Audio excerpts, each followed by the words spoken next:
Welcome to Dorking Out. My name is Sonia Mansfield, and I've got a dyslexic heart. Joining me is my podcasting sister from another mister and the co-host of Dorking Out, Margo D. Hello, my friend. Hello, my friend. I like your hat, but not in a Eddie Haskell way, which is a show that's not even our generation, but okay. There's some other stuff like that in this where they like put on My Three Sons. And I'm like, who? What? What? Okay. We are dorking out about 1992's Singles, which was a request by multiple people. Like, we casually mentioned Singles a couple weeks ago in our Sneakers episode, and people were like, oh, please do Singles. And I can't tell from the requests if they were people who super love Singles or think Singles doesn't hold up because... Or think they love it because they loved the soundtrack. Yes. Because this rewatch went in a very different direction than I thought it was going to go. It is. Wow. Yeah. Written and directed by Cameron Crowe. And there's a ton of people in this movie. And I don't want to like list them all right off the bat, but I'll just do like kind of the top people. So Bridget Fonda, Campbell Scott. Remember when Campbell Scott was going to be a big star? Campbell Scott. Sure do. Yeah. Kira Sedgwick. I do love Kira Sedgwick in most things. Matt Dillon. Beautiful.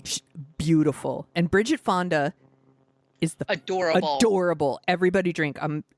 This is, by the way, a happy hour show, so it's going to get bananas. It's going to get salty. It's going to get salty. She's the fucking cutest thing ever in this movie. Matt Dillon, he looks really great. He in this part. Yeah. And then Sheila Kelly. And then we got Jim Trufrost as one of the neighbors and Bill Pullman, who I totally forgot was in this movie. There's a lot of people in this movie. Jeremy Piven. Yeah. Eric Stoltz. Ali Walker. Yeah, Ali Walker shows up. Eric Stoltz. Tim Burton. Peter Horton. Chris Cornell. All of Pearl Jam. Oh, Chris Cornell looks so beautiful. Him and Eddie Vedder. Oh my God. My pulse. I go right back into time. Yes. And it's like 1991 again when I see them. And they're just fucking beautiful. I will, right off the bat, I'll say like long hair men is like not my jam. Like not my thing. But there are certain people that I'm like, yeah. And Chris Cornell is one of them. I'm like, yeah. R.I.P. He was so beautiful and so talented. And there's this like a thing with this movie, like for most Cameron Crowe movies, for me. Yeah. Not all. I love Fast Times at Ridgemont High. This is one of them that I'm like, it's like 75% there. Mm-hmm. It just needs more writing. Yeah. And some of the choices, I'm just like you have Chris Cornell singing. Mm-hmm. Why not give him, I don't know, a good song that shows his range? Yeah, he was gorgeous and slim and looked like a rock star. He always had that. But he had one of the best voices. Like, I don't care if you're a fan or not. Like, that's something that always stood out. That's not even debatable. He has an amazing voice. He had an amazing voice. Yeah, that's what stood out. Anyway, so we'll go through this, but it's a plethora of people. Yeah, I read that he was the original choice for Matt Dillon's part. Then this would make a whole lot more sense. Yeah, and I guess he chose, it's basically he chose the band over movies. And I'm like, that was probably the right choice. Publishing alone on the songs, yeah. Yes. So let's start with this. Did you see this movie in the theater? Yes. Me too. It played at my theater. Oh, I'm sure. Then did you see it a bunch of times? Or I did see it a bunch of times.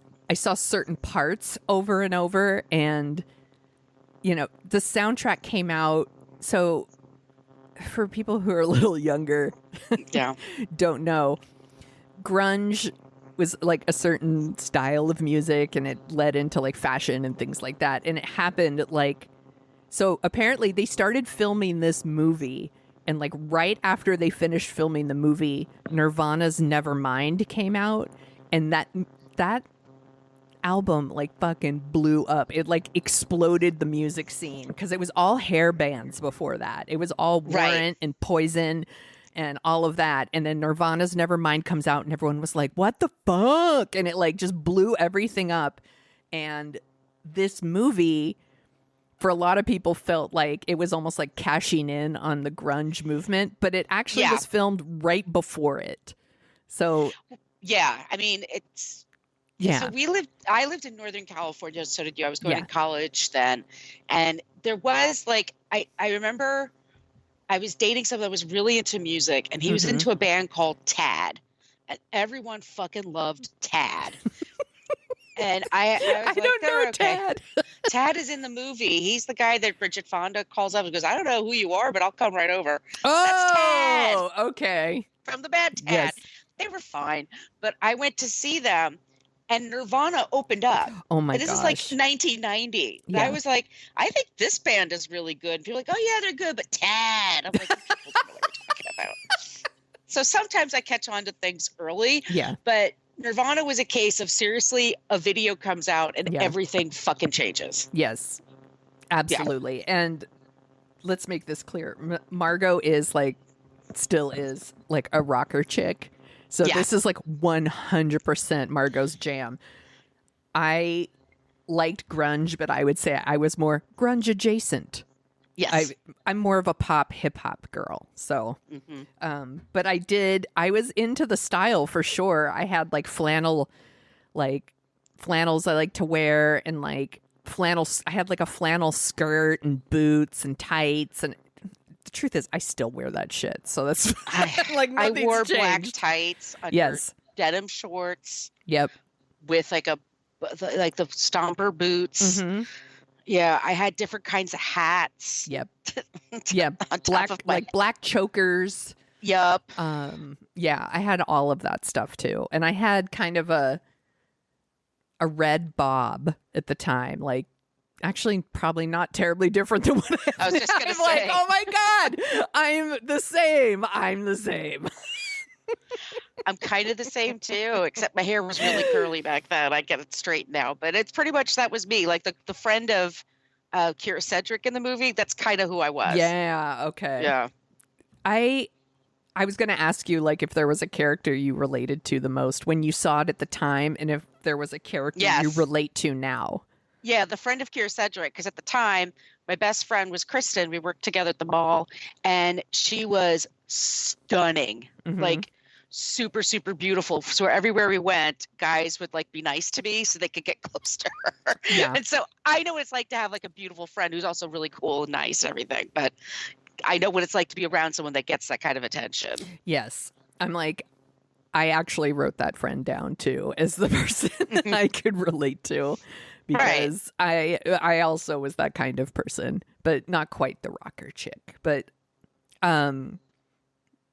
so when you saw it in the theater, did you like it? I remember thinking, I thought this was going to be funnier. This was supposed to be a funny movie. And my date was like, is this supposed to be funny? Like, I thought this was going to be funny. And it's something like we bonded over like afterwards. Like the music's great, but, and there was weird because at the time, and I don't know if it's still this bad because I live in New York now, you live there. But there used to be this hatred in Seattle for anything from California. Anybody from California was just like hated, and they were so precious about their scene. It's probably still true. I wonder if that's still true. So there's a little bit of that. Like, I'm like, you're not all that. Seattle's. Have you been there? It's a nice city. It is, absolutely. It's beautiful. I mean, it's too many hills for me. San Francisco's the same. There still is really like. A lot of people who live in San Francisco at some point move to Portland or Seattle.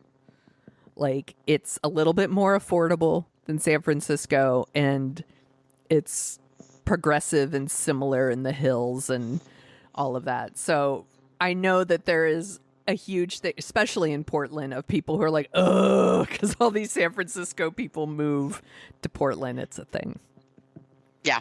But I remember seeing this, and I really liked it at the time. Like, I was really excited for this rewatch, to be honest. I thought this movie would still click for me, and Yeah, it didn't click for me this It's time. tough because I figured it, this is similar to when we talked about St. Elmo's Fire. Mhm. It's talking, you're featuring, you're around characters right out of college. Yes. Like that's very young. And it's an age where nowadays anyway, like people used to get married and have kids and stuff like Yes. that. Now there's like this adolescence that drags on. But like, I always thought the 20s were miserable because it's just, I mean, you have your fun times for sure. Yes. But it's where you make most of your dating mistakes, job mistakes, friend mistakes, bad choices, like really, really bad choices. And I used to just cry over stupid boys that all the time. I mean, that made me feel worthless, that I put so much into that were such assholes. And so it's easy for me to look at Bridget Fonda. I'm like, Bill Pullman, he's adorable. Oh my God. He's a plastic surgeon. He's always going to have money. He's always going to be in business. You could have new boobs and a new face anytime you want. Like, I tweeted that out, and I tweeted about it after I watched it. I was like, this is the only couple in singles that I'm interested in would be Bridget Fonda dating Bill Pullman. Like, I mean, so where do we go with this movie? It's kind of all over the place. Like it sort of sets itself up. It's called Single. So it is about 20-something white people dating that like grunge music. It's pretty specific. It is. And it opens with Linda. That is the Kira Sedgwick character. We'll just go through it. Let's just go through it. Yeah, please. And she meets this guy who is from Spain, supposedly. Oh, this whole thing made me crazy. Yeah, and like they go out on like a date, and he, like I'm really into you, but I have to leave the country, and it totally works on her, and she sleeps with him, and then it turns out that he wasn't leaving the country. It was just his thing to like get women to sleep with him. And so she is like, really hurt, and she's already like, I'm so tired of all these games. And I'm like, girl, you're in your 20s. Just fucking wait. Done to be played. And also he's gorgeous. He has that Spanish accent. Yeah. He would like walk around Seattle like too tall, too short, too blonde, too whatever. Like he could have his pick. He doesn't have to have this game. But okay, he has the game. She's gonna fall for that shit. Yeah. I don't know. And then he gives her it's a whole thing. Like he gives her a ring. She's been sleeping with him a couple of times, and she gives him like the garage door opener. Yeah. Girl. But then I'm like, yeah, I was that fucking stupid when I was that's a part of it too. It's a mirror to me, the younger me, and maybe I should embrace how knowledgeable I am now. Yeah. But I get very frustrated because God, is it a waste of time? And that's how I feel about the Bridget Fonda character. Because I loved guys who weren't into me. That was my favorite. Same. It was my favorite thing. Sonia, do you have a type? Yes. Dudes who aren't into me. That's my favorite because I'm going to win them over. And I'm going to do it. Yep. Yeah. And that's what she's doing with Cliff. That is the Matt Dillon character. And it's so frustrating to watch because she's Bridget fucking Fonda. She's the cutest thing you've ever seen. And he's like, meh. Bridget Fonda, who's married to Danny Elfman and retired from acting and doesn't give a shit about it anymore, apparently. And good for her. But that makes me sad because I love her so much in things. Well, this is it. I mean, I wish she were on a Hulu show or something. Yeah. I bet people would be like, where the fuck have you been? Yeah. She's the Henry Fondas and her dad's Peter Fonda. Like, she's got this in her. Mm-hmm. If her career in her 20s were starting now, she'd have like the best parts, yes. I think. She's so talented. And I think back then it's like they just... There was La Femme Nikita. It was like Harvey Weinstein, man. Right. It was Harvey Weinstein. Right. If she was in her 20s now, she would be Jennifer Lawrence. Yeah, you're right. It pisses me off. Fuck Harvey Weinstein. Urgh! Yeah, you're right. That makes me angry. But yeah, so Matt Dillon and there's the other frustration. It's like he's the lead singer, and look, he's Matt Dillon. He's fucking cute. He's so cute, and his band is Citizen Dick. Citizen Dick. But you never see him play or do anything. Right. He just does a couple of chords on a guitar. So like, what is she really? And then he's always at the coffee shop. Like, is he ever on? You never see him on stage, and it's too bad. I mean, you do see Look, what you do see on stage is great. Yes. But it's very white male centered. For sure. Very everything here. I mean, you have to remember that. And then, yeah, it's very frustrating because he treats her and he tells her like, I'm dating other girls. He's being honest. Yeah. You know, but she's so smitten with him, and like even when she gets over him, she doesn't get over him. Right. It's very frustrating. And her bar is so low. It's literally just God. I just want a guy who says bless you when I sneeze. Like, what the fuck? We're supposed to think it's cute, and I'm like, I think it's that's a Cameron really sad. Croweism. It's a Cameron Croweism. Yeah. And it's something like I think he thought in his head, and then he put it on a Post-it or something. Yeah. And it's like, one day I'm going to use that in a movie. And then this came along. And then it never occurred to him, like, I don't know, like have her have a little bit of higher standards. So she's so smitten with Matt Dillon that she's willing to undergo breast enhancement surgery. Yes. Which she never was going to go into surgery. That's not how surgery works. I know. I was like, that's the dentist. Surgery. That's the dentist office. Like that is not where you get your. Going to happen there. You don't get your boobs done there. No, but she already like paid the check and everything. And then Bill Pullman says, I won't do it because I think you're perfect. And I think you shouldn't do this for a guy, which is great. Yeah. But then he's like, I like you. Like, and I'm awkward and I'm adorable and rich. And I'm this great. And she's just like, nah, I want the guy that works at the coffee shop, which is what you do when you're stupid and young. Yeah. I love my boyfriend. I'm like, bah! I get so mad. But then it's like, I would have probably done the same fucking thing. Look, I'm really glad that social media wasn't a thing when I was in my 20s. Oh, jeez Louise. I would be really, really embarrassed. I would be really embarrassed. Yeah.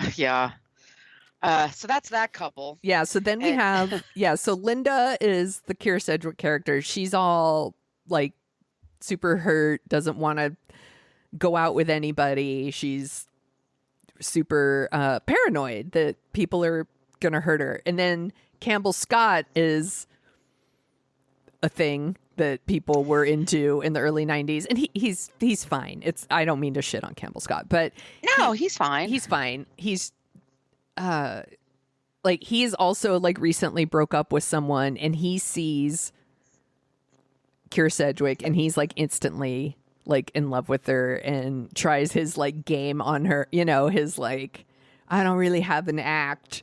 You know, I thought I would say hi, and she's like, I think not having an act is your act, and you know, she's pretty bitchy to him, which is fine because she's trying to enjoy a show and a dude's creeping on her. In her space. Yeah. I'm like, I get it.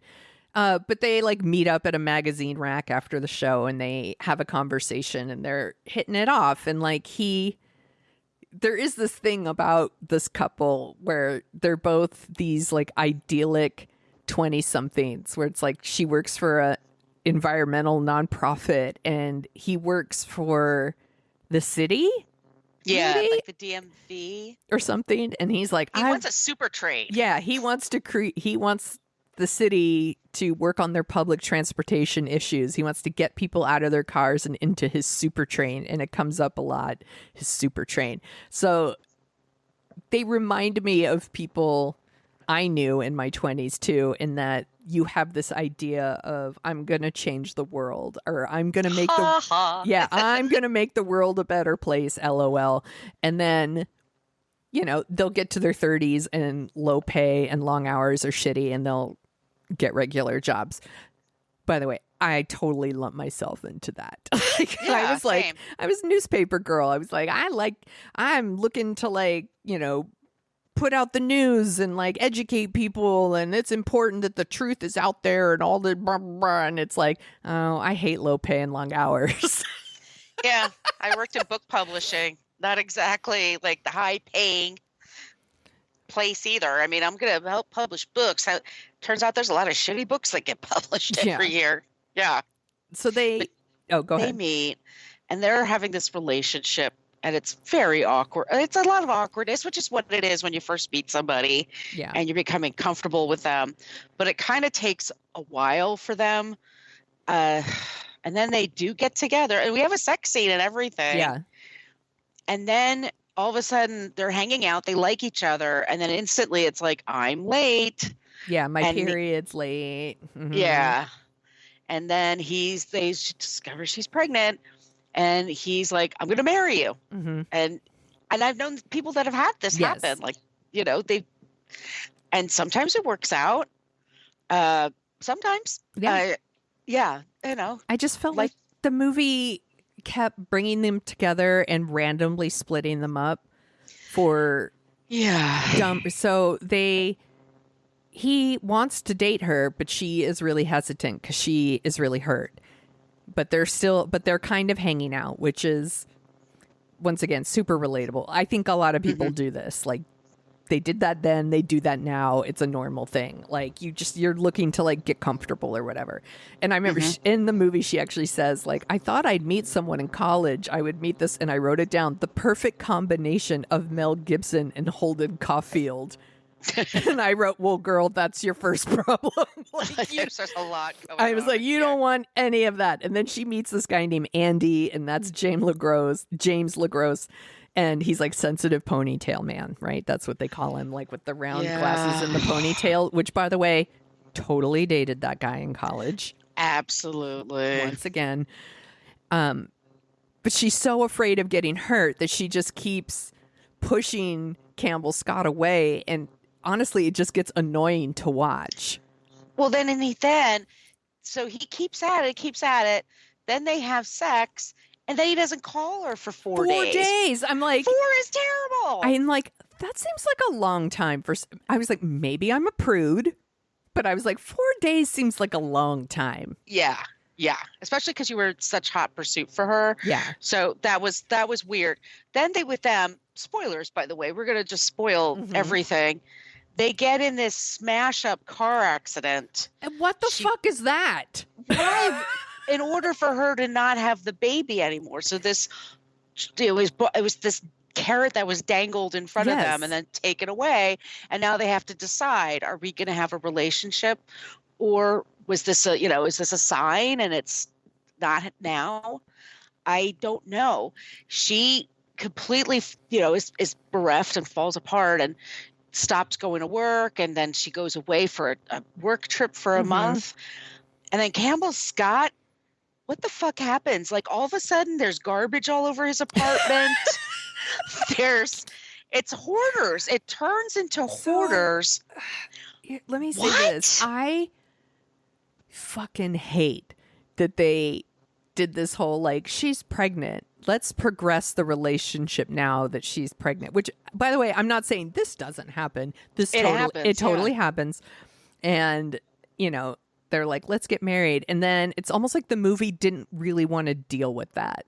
So it was like, that's when they take it away. So they take it away. So it's like, instead of making this a movie about a couple like having to take responsibility for this and like progressing their relationship really fast because of pregnancy, or bringing abortion into the movie, they decide they put a fucking car accident in it to give her a miscarriage. And I'm like, what the fuck is this movie really about? Like, it's so stupid. It like raises the stakes unnecessarily.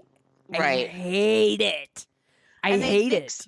So they do this to her. He's living now, and it turns out he used to date Bridget Fonda. Yeah. And I would never date a guy that used to date Bridget Fonda and she's just upstairs. I would. Red flag. Red flag on the play. No. Yes. It's not going to happen because they all live in the same apartment building. There's and that building still exists, and it's like very reasonable rent. So I was looking online. I'm like, oh, okay. But anyway, so that's a whole thing. And she comes in and rescues him, basically. Like, his mail is jammed into the mail slot. Yeah. Like, so the reason really gone. Yeah. The reason he's like turned into a hoarder is because he makes his super train pitch to the mayor, and the mayor is Tom Skerritt, and he's like, no, people love their cars, which, by the way, is totally true. People love their cars. Yes. Apparently a few years later, Seattle does actually get a train, so hey, it's not all bad. But yeah, he says no, and this leads him to quit his job which he doesn't need to quit his job. He quits his job. She's gone. And he just, he turns into a hoarder. He's not showering. He's not shaving. He must smell terrible. There's shit everywhere. Yeah. There's bags of garbage everywhere. Yeah. Like in plastic bags, like black plastic trash bags, and then just paper bags full of garbage. Yes. And he hasn't gained a pound. It's like all food. But he just still's like kind of pasty. And so she kind of starts to rescue him, and then he kisses her, and then. But okay, so I just wrote this out. Like, I don't give a shit about these people. No. Like, I don't, as a couple. Yeah, and like all of this is happening. He's like having his nervous breakdown, and he's like being a hoarder. And Keira Sedgwick is back from her boat trip, and she just gets back together with Sensitive Ponytail Man. And she's like, being with Andy. Living with him. Yeah, living with him. Like, being with Andy is like being alone. And I was like, you're kind of a shitty person. You're kind of shitty. That's not fair to Andy. You don't even like him. I'm like, I don't like either of them, actually. And that's not the reaction I was expecting. I didn't care about them. I didn't want Bridget Fonda, Matt Dillon. Like, they're cute. They're adorable. Mm-hmm. But I didn't give a shit. Like, that. Of course, that relationship's not going to last. No. It's never going to. And then we have, in the midst of this, is Sheila Kelly, who's part of the comic relief. Thank God. Seriously. She's in another movie. Downer. She's in a whole other movie, which, by the way, I would watch that movie. Yeah, she's Sex in the City. Yes. She and Ali Walker are, Samantha and Carrie or something like that. Like, they've got, this is like 10 years before there's a really good show called Sex in the City. Yes. Like, these two are doing that. And I love it that first she does the video date, which is funny, and Tim Burton directs it. I mean, I think that scene really cracked me up. I mean, the earrings and the hair. She's like, come to Debbie Country. Right. I love that. That's what the movie needed more of. Yes. That's what I thought I was getting. And so one of the guys she gets is Peter Horton, Gary from 30-something, who was always on a bike at 30-something. He's on a bike here. And that was really funny. Like, she sets up a date and she's at the wrong location. Yeah. And so she gets on the bike and she races back to him. And she goes to the apartment, and Ali Walker and him are totally eye-effing each other and flirting and stuff. And then she and Ali Walker have an argument outside, and Ali Walker's like, I'll give you, $200. Yeah.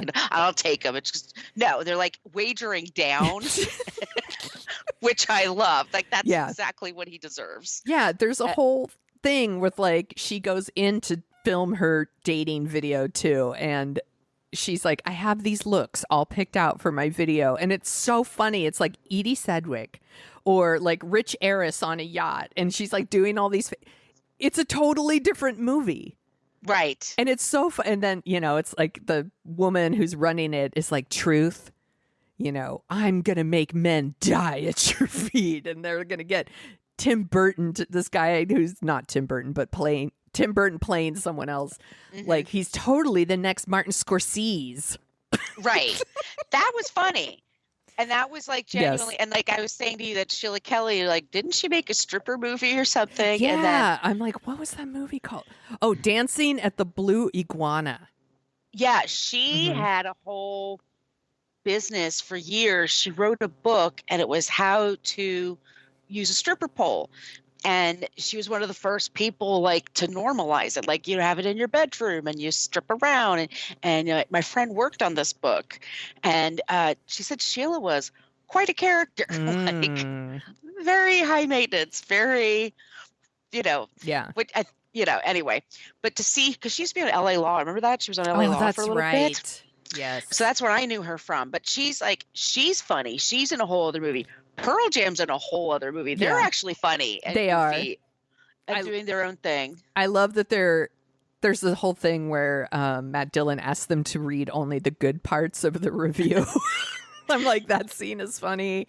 There's another scene where they're obviously stoned watching like a documentary about bees. Yeah. I'm like, I totally went to college with these guys. Like, yeah. And these are my friends or these people I hung out with. Like, that stuff I totally related to. Yeah. I thought it was very funny. Jeremy Piven, I know he's crazy and a prick. Yeah. But he's very funny. And in here, he has a very funny scene. He's ringing up Steve, who buys every other pregnancy kit on the shelf. Yeah. Not any big brand labels, by the way. Yeah. It's all these like, No, Prego kit. I like what? And also, like, not a thing that people do in real life. Like, that's only movie character thing to buy, like, a gazillion pregnancy tests. Like, you have to take your first pee. Like, think about it, people.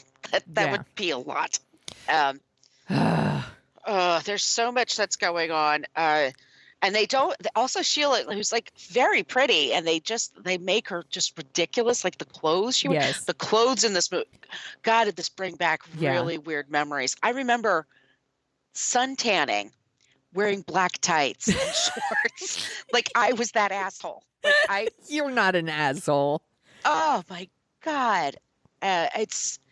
And then going to concerts and then not being able to hear, like screaming. Yeah, that's all very realistic. But yeah, I said Cliff and Janet, who cares? And all she wants is someone who says Gesundheit, and not even Gesundheit, but bless you, but she would settle for Gesundheit. Dude, bar's so low. So low, it's buried underground. It's just, I wrote Janet is an idiot. They make her just really dumb. And then at one point she's like, I'm going back to school and I'm going to be an architect now. And I paid all my, and I'm like, well, that's great. Yeah. Why are you still pining after Cliff? And then, I don't know, Sheila gets a great guy to fall in love with her, which is fun to watch. Once again, Sheila with the best storyline in the movie. Yeah. She's going on a trip. She asks the flight attendant to seat her next to a single guy in first class, and the woman's like, I got you, girl, and like puts her next to a kid who's like, I got a feeling about you, sweetheart, and like chats her up, which is funny. It is funny. And she she gets off the plane, and the dad is Victor Garber, who I did not know was in this movie. And of course he loves the earrings that everyone else hates, and like it's like love at first sight. And I'm like, they're still together. Yes, that's the couple. Like, why didn't we follow them? Why am I still with Janet and Cliff? Like, why are we still? And there's also with this movie, another thing I forgot is how many times the fourth wall is broken and all of a sudden people just start talking to the camera forever too. And it's weird. It never makes sense. And God, the worst is Campbell Scott. Max. I know. Right, Max? Max is like, fuck this movie. It's rough. It's rough watching Campbell Scott just pontificate and talking into the right. Just talking into the camera, like, damn it. Well, Max. This is what I think about relationships. Yeah, I'm like, I don't care. Shut up. It's so weird. It's just, I don't know why they're breaking the fourth wall and why some characters do and some don't. And it doesn't make any sense. And it takes me out of the movie. It completely does. And then there's stuff there that's trying to be funny, but it's so weirdly filmed. Like he has a thing where Matt Dillon totally pumps up her car stereo. Yeah. And then Chris Cornell's standing next to them. But do you see this? And there's like a bunch of people on the street and then there's nobody. And then there's just headshots of Matt Dillon and then her reacting and the car basically explodes. And then it's just like, it should be a big joke. Yes. But it just kind of sits there. And it's I'm just so sort of weird. Like, the timing is bad, my point. Like, it's like, I wanted more of that, but really funny. And because it is funny. I mean, there are great stories to tell later. Yes. It's bad at the time when you're going through it. But then the next day when you're talking with your friends, it's kind of hilarious to talk about your bad dates and your weird, crushes and shit like that. Like it should be fun, but it's so dreary in this thing. And the movie wants us to want these people to be together. They want us to think that Linda and Steve root for them. Belong together. They want us to think that Janet and Cliff should get back together. And like at a certain, like Cliff doesn't like Bridget. He totally is like whatever, indifferent to Bridget. I almost called her Bridget Jones, Bridget Fonda, until she's gone, of course, because that's what dudes do. And then he's like going in her apartment and writing her name in rose petals, and he's like leaving her long messages and doing all this stuff. And I'm like, ugh. And then she gets back together with him, and it's like, ugh, you're not going to last 5 seconds. No one in this movie is going to last 5 seconds except for Debbie and the dude at the airport. the Victor Garber Yeah. character. Yeah. Those are the people. Wouldn't it be funny if like Ally Walker and Peter Horton wound up, or like still together? I'm like, they might still be together. And I was like, maybe they would have super good looking babies. They totally would. And maybe Bill Pullman will meet someone who appreciates him. Like me. Bill Pullman, call me. It's that there's ultimately there. That's what just part of like the Cameron Crowe-isms. Like he's such a romantic, I guess. Like he really wants that to be there, but it's like, this is 20-something dating. It sucks, but it's hilarious. Like there's less stakes. Yeah. When you have kids and you're more entrenched with your careers, your parents are older, that gets hard. I mean, this is the time when you do make the dumbest choices, but you can bounce back from them. It's not that, tragic. I mean, similar to another Gen X movie, Reality Bites, where Winona Ryder picks the Ethan Hawke character at the end, and you're like, girl, bad choice. I think Bridget Fonda getting together with Cliff is the more realistic choice, but not the choice I would want for her. No. And she would break up with him because the band's going to kick him out and then become famous. They're going to become Pearl Jam. They're going to look in the mirror like, wait a second, you're really good looking, Eddie Vedder. You should be up there. You've got charisma. What are we doing? The only good thing in the review is he's ably backed by his band. And they're really, both of them are really cute. Him and, is it Jeff? And then, yes. Yeah,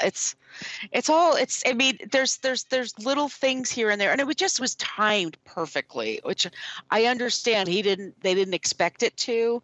But, like you said, all of a sudden, runways were all grunge. Mm-hmm. TV shows were all grunge. Remember Ben?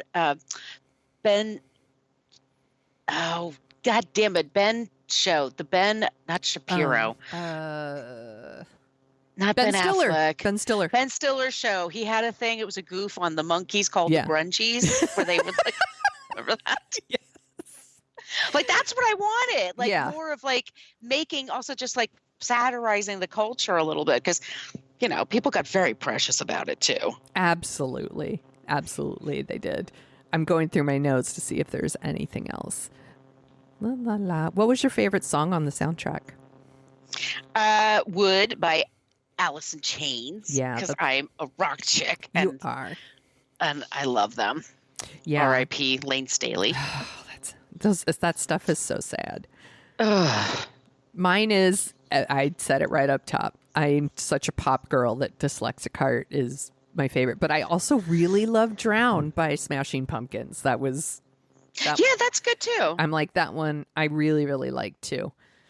I also read that at some point NBC approached Cameron Crowe about making a singles TV show. Did you read this? I read that and he said he turned it down. Yeah.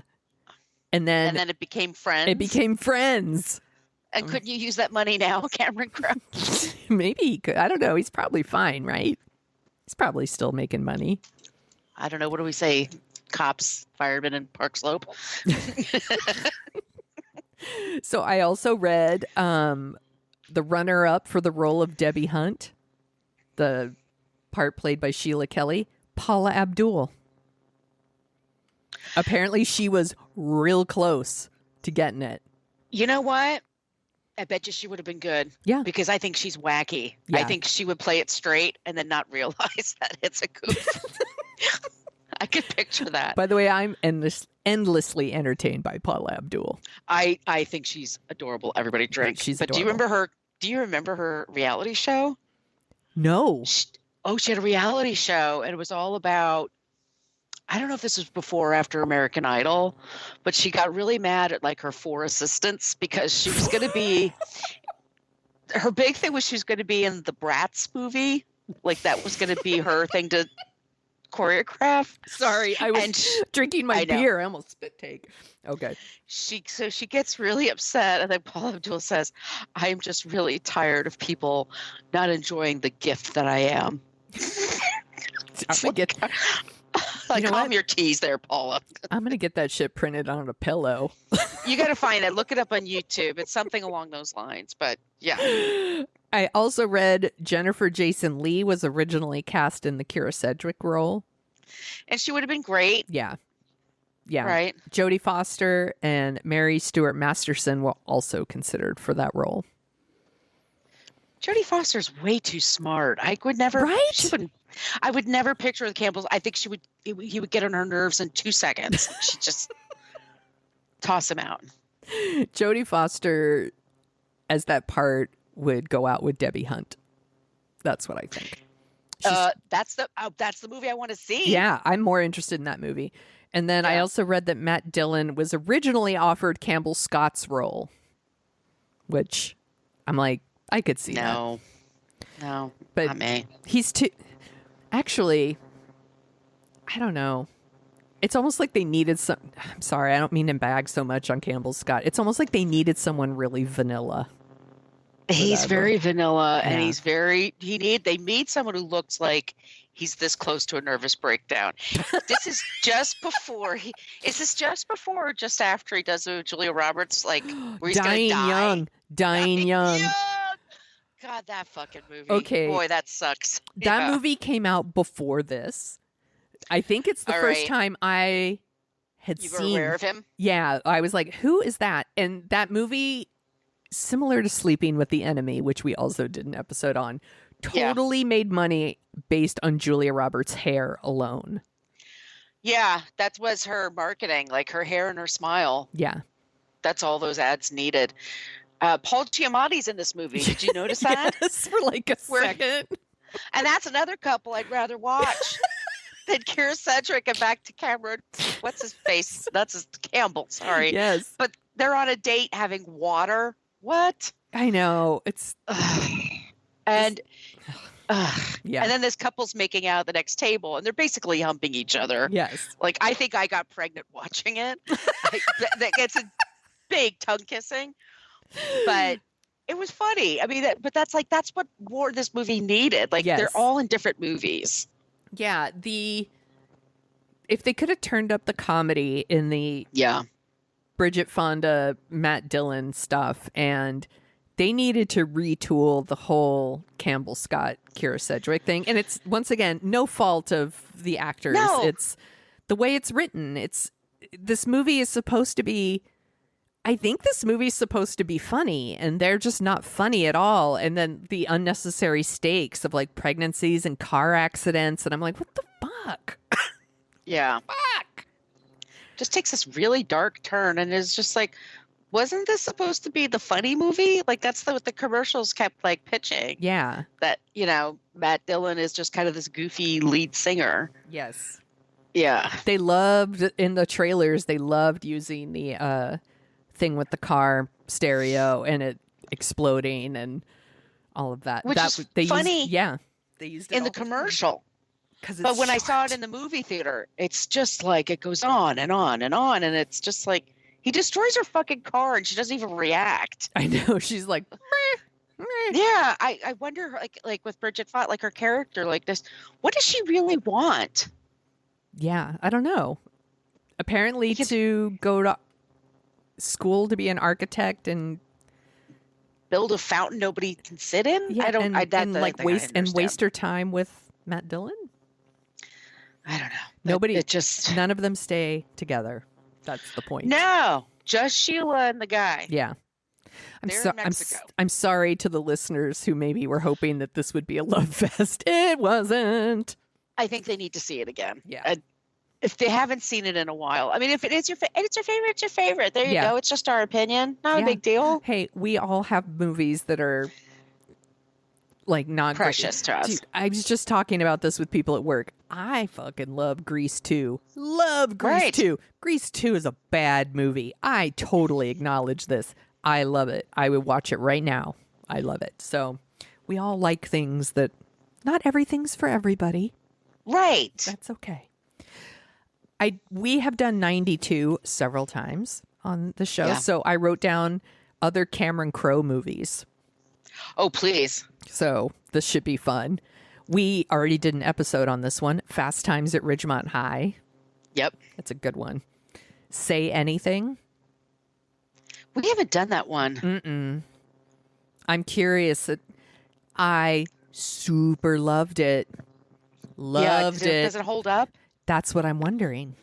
Yeah, me too. Because I really loved them, and I was 100% convinced they were in love, by the way. The actors, I totally believe they were in love, too. Oh, yeah. So I wonder if I watched it now, would I still like it? I hope I would. I really do, because I loved it. Here's one I don't think I would still love. Jerry Maguire. I didn't love it that much the first time. I was one of those people in the theater, like everyone around me seemed to be like, I mean, I don't think it's bad. Right. But I also think there's like, you had me at hello. Come on. Your reaction to Jerry Maguire sitting in an audience is my reaction when I saw Meet the Parents. And okay. Everyone around me was laughing and having a good time. And I was like, I super hate this. And I was like, what's wrong with me? Here's a good one. Almost Famous. Yeah, that's a good one. I'm like, that's a good one. This one's on our list. Vanilla Sky. We have to talk about that someday because it's batshit. Yeah. Elizabethtown. Never saw it. I didn't see any of these last ones. We Bought a Zoo. No, thank you. I like to make fun of the title. And then the last one is Aloha. God. What a good cast. What a bad casting decision. That's the one where, is it Emma Stone? Yes. Where they say she's half Asian? Yes. Oy, oy, oy. Yeah, it's not. Well, it's got Bradley Cooper, Emma Stone, and Rachel McAdams. I'm like, those people are all awesome. Yeah. I'm like, the movie, Not so much. no. And that's all the Cameron Crowe movies. Okay, so I was going to give you the track listing. Ooh. Because the soundtrack here is its own Wikipedia page. Yeah, it is. It was very popular. Wood by Alice in Chains. That's a really good song. Yeah, Breath by Pearl Jam. Mm-hmm. Also good. Seasons, Chris Cornell. I didn't like it as much, but he was so sexy. Mm-hmm. Your favorite song in the world, Dyslexic Heart. I didn't say it was my favorite song in the I world. just give you a hard time. The Battle of Evermore by the Love Mongers, just Heart. Oh, okay. Yeah, Crown of Thorns, Mother Love Bone. Yeah. Birth Ritual, Soundgarden. State of Love and Trust, Pearl Jam. Overblown, Mudhoney. Jesus, is like the whitest of the white. Waiting for Somebody, Paul Westerberg. Mm-hmm. I'm sorry. May This Be Love by Jimi Hendrix. Sorry, Yes. we do have. There you go. Nearly Lost You, Screaming You Trees. couldn't get away from that song. Jesus Christ. And Drown by the Smashing Pumpkins. I really like that song too. Yeah, it's so funny because also, so there was this fake band called Citizen Dick, Mm-hmm. and then they made up all these song titles for Citizen Dick, and then Chris Cornell and Allison J, like they started writing songs for it. So one of them was Wood, and another one was Spoon Man. Spoon Man. Save me. Spoon Man. I have my friend Corso. You met Corso. She loved Chris Cornell. She loved his music. And whenever she would mention him, I would just go, Spoon Man.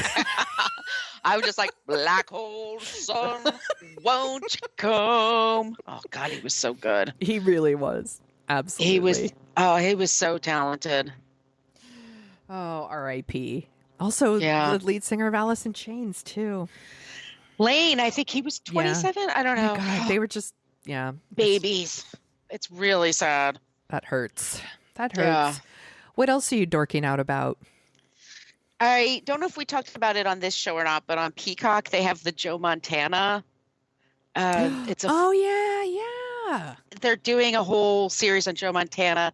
I went to college in the Bay Area, and this is when the Niners were really good. Yeah. They're good right now, apparently. I stopped following football a few years ago. I know they're doing well because I live in San Francisco, and people are freaking out. And I'm like, I love it when the 49ers are in the playoff because then I can go places and it's all empty. Yeah, exactly. That's my favorite. That's your favorite. That's my favorite. I loved Steve Young. Oh my God, I had a huge crush on Steve Young. And they're going in right now. There was a Joe Montana versus Steve Young time in 49ers lore. Ooh. And so that's what they're doing. But anyway, it's like a multi-part series. It's really interesting. And then I didn't realize this, but Ozark just dropped their new season. So I was up till midnight watching like the first 5 or 6 episodes. It's great. That show has been on my list since the beginning, and I have not watched it. And I think it's time for me to get on board. It's pretty great. And it's one of those, you binge it. It's one of the ones like, as soon as you watch one, you got to watch the next one. Yes. And Netflix, that's how they do it. It's like it goes right to your brain. And it's pretty great. And the acting is incredible. And it's the scenery is great. And it's scary. And it's fucking sad. Like just how people's lives revolve around drugs and legal drugs and illegal drugs, and it's all this crazy shit, and it's got dark humor to it, and it's great. I just super enjoyed it. Yeah, it's got Jason Bateman, my forever crush, and he looks good too. He looks so good. He still looks so good. Damn it, Bateman. Bateman. It's on my list, and actually, one of the things I'm dorking out about was a recommendation of yours, which is Yellow Jackets. Isn't it great? And it's so fucking good. And it is like Lost, very much like Lost. And it's got a mystery that I'm kind of obsessed with. And the first season's already finished, and I'm at like episode 7, I think. Mm-hmm. So I'm getting real close. But I'm avoiding reading anything because I don't want to spoil it for myself. But that shit is addicting, and it's real good. But once I finish this season, then I'll have room for Ozark. So I'll do that.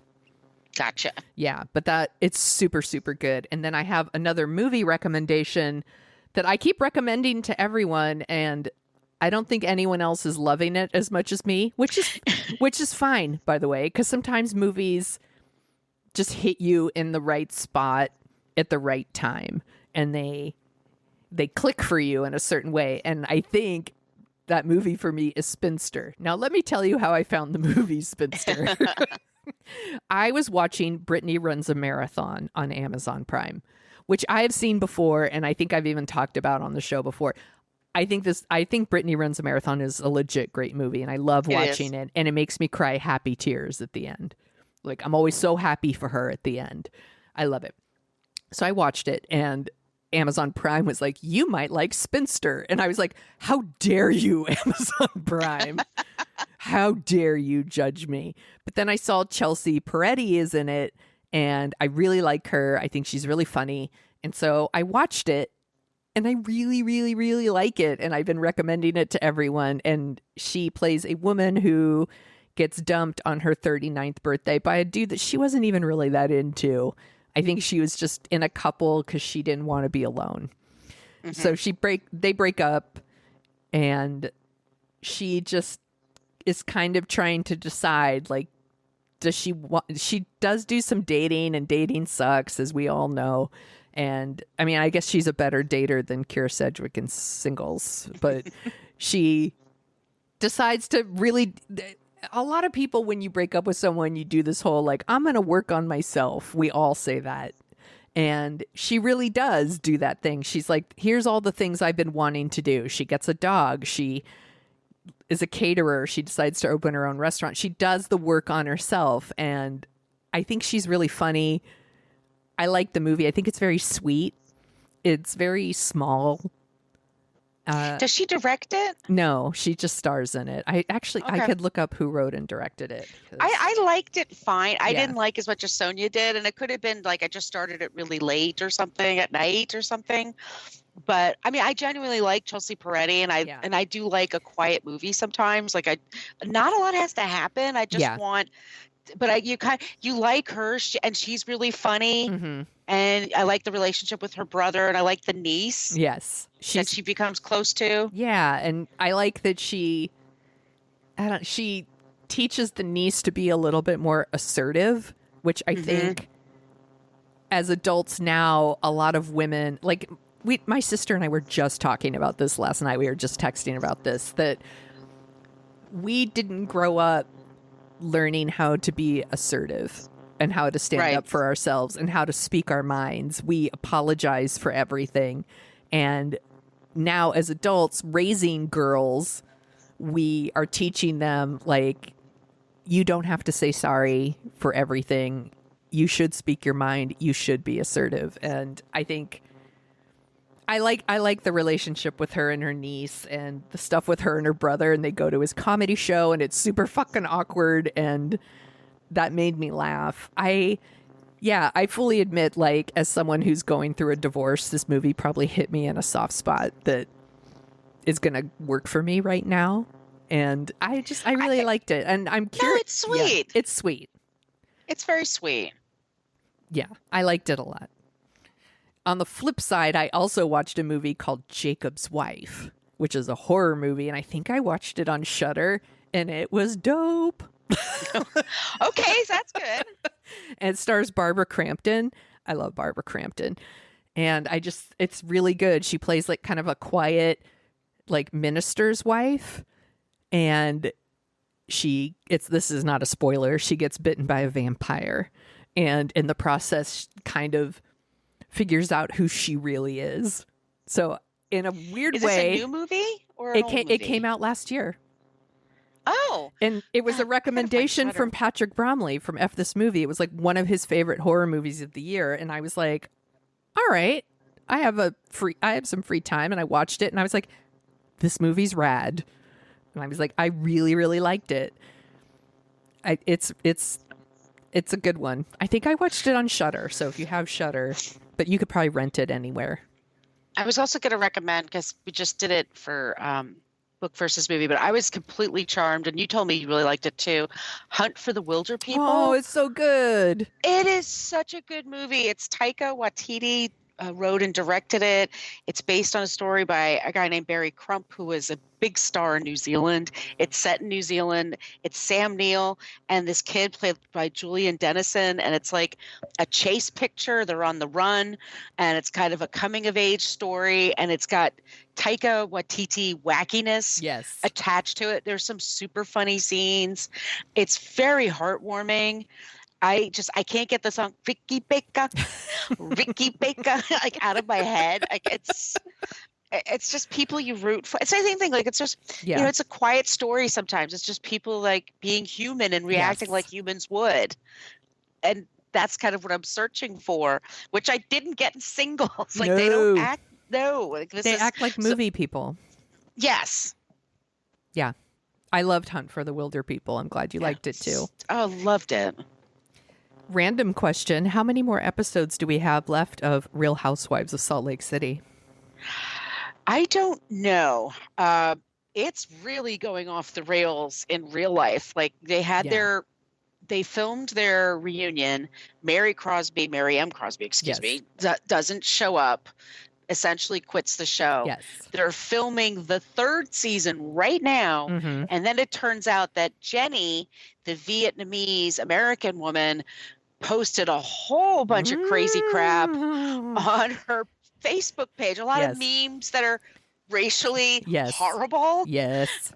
And so then the cast wasn't allowed to. It's crazy right now. All the news changes every minute with that one. Yeah, apparently the cast wasn't supposed to call her out on it on social media, that they're going to deal with it on the show. And then on top of that, Jen Shaw is like being charged with some pretty serious crimes. And I'm like, what the fuck? But then she's married to an African-American man. Yeah. And her sons are, and Jenny made fun of Black Lives Matter. And so she's like, this one time with Jen Shaw, I'm like, I'm with her. Like, no, you're going to deal with it on the show because Bravo's so great at dealing with racism. No. Or sexism. No. Or sexism. I mean, you go in knowing this when you watch the shows, but you think like that at this point. You can't stop social media. No. They're not going to wait 6 or 8 months until your product is ready to be viewed. Like, it's not going to work. But it's frustrating because I got into these shows because Margo was watching them and talking about them, and I was like, I want to watch these. These sound like a blast.